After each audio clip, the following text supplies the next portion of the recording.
Assalamu alaikum wa rahmatullah. Tubala msiza. Munsi wali amanya getumanyi. Waliyo Nelson Mandela Madiba. Waliyo South Africa. Tulinayo Kenneth Kaunda yaliwa Zambia. Tulinayo Mahatma Gandhi from India. Tulinayo Kwame Nkrumah from Ghana. Tulinayo Jomo Kenyatta wa Kenya. Tulinayo Mwalimu Julius Kambarage Nyerere from Tanzania. And all these founding fathers. China, Tuinayo Chairman Mao Zedong, and all these founding fathers of different nations. Kati, nzetero mbadde ndaba President KYAGULANYI SENTAMU, mbadde ndaba founding father wa Uganda. We don't have a founding father since independence, 60 plus years ago. We don't have a founding father.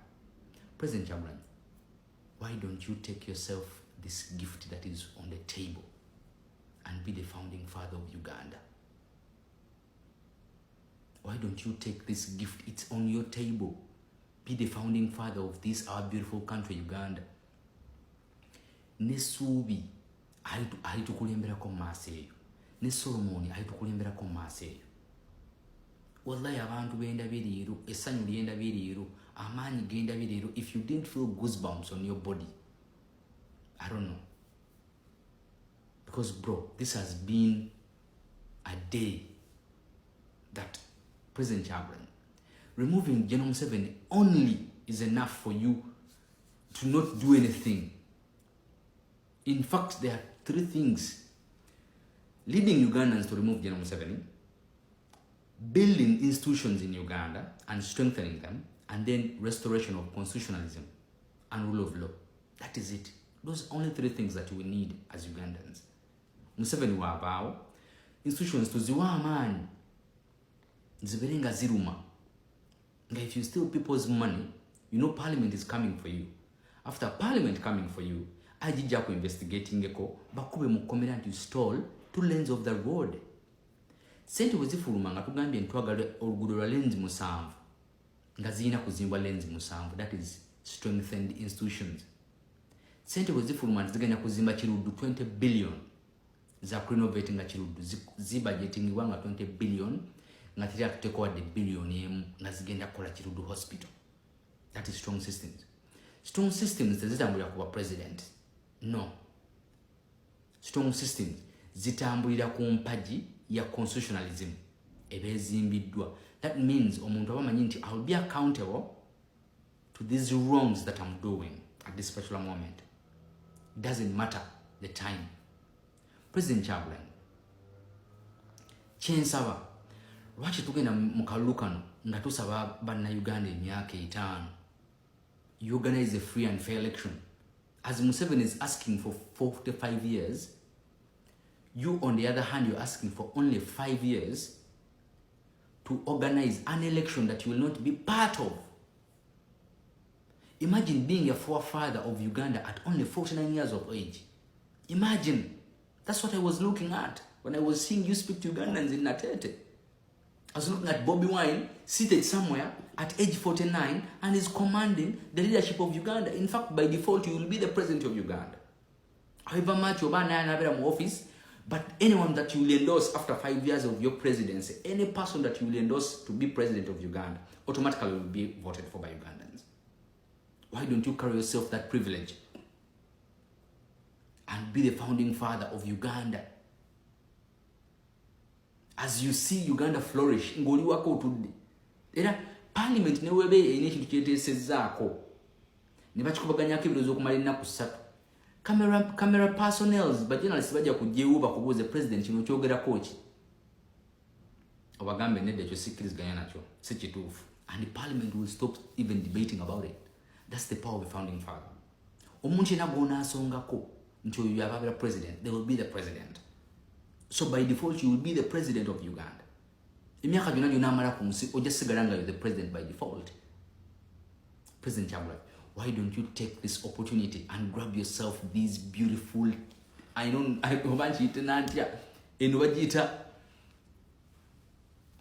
man, bro, imagine being a forefather of Uganda at only 49 years of age.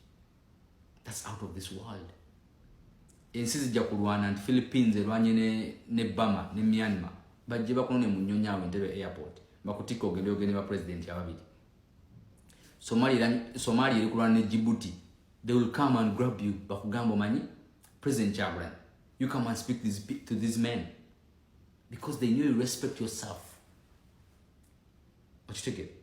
Because bro, however much we feel like we need to accomplish so many things in Uganda that Uganda has been lagging behind for a very long time, bro, the best gift that you will ever give to Ugandans is organizing an election that you're not part of. And we have a peaceful transition of leadership from one president to another. While others are in their houses watching TV, while kids are at their playgrounds playing soccer, while kids are somewhere reading in their classrooms, not putting us on panic that one president is going to be, clinging themselves into power.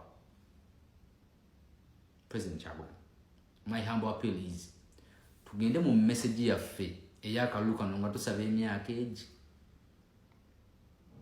tusaba emyaka 5. Nze the only thing that Uganda needs is seeing transition. That's all. Tetwetaaga nguudo right now. Enguudo zeekola zokka with constitutionalism and rule of law. No kumanya tulina kukola checks and balances. Parliament egobere $1 billion ezagenze mu health.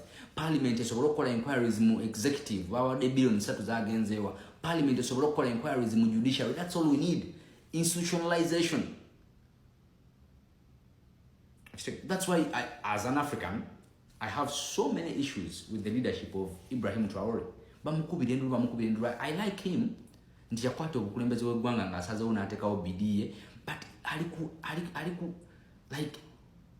alikubazzaayo in the old days. Let him put down the combat, agende mu kalulu. Because yagamba teri kulonda up to 2029. That is wrong. Because you're going to move in the same cycle. You're going to go the same cycle. So the best thing, Your Excellency Robert Kyagulanyi, the best thing that we'll ever do and got the history of Uganda and the whole world. Basoke bakuyire emidali ogende mu zi prize, Nobel Peace Prize, simanyi biki bakuyire emidali giyikenga buyisinga buli nnaku dyekyerete emidali huo. Blood teri mukulembeza amaliza buli kimu. After 250 plus years, America is still grappling with some issues. His Excellency Robert Kyagulanyi SENTAMU, I would wish you to be the founding father of Uganda. After 2031, you organize an election that you're not part of it. Organize an election that you're not part of. Or they will to bro, I can't think about that day that you're giving leadership to another person. And after that, we'll just be appointing and choosing someone to be president. That's my opinion. It's just an opinion. Assalamu alaikum wa rahmatullahi.